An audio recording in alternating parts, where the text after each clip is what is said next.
maniniwala sa akin. Pero isa lang ang sigurado, yung produkto ko sinishare, okay, ay ligtas at effective.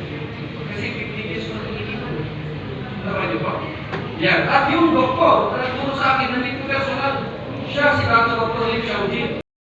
Ito sa akin. Ngayon, ano yung ginawa ni Dr. Lim? Okay, inilagay niya sa supplement. Ito yung GGL.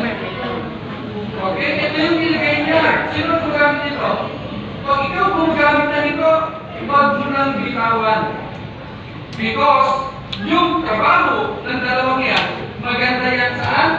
Magpalakas ng immune system, lumalaban sa cancer. Ibig sabihin, kahit wala ka pang cancer, mag-take ka na, panlaban mo. Yung iba ganito, wala naman ako sakit, saka ako mag-take ko, sige, antay ko muna mag-cancer ka. Okay niyo po? Antay ko muna tayo, prevention is better than cure.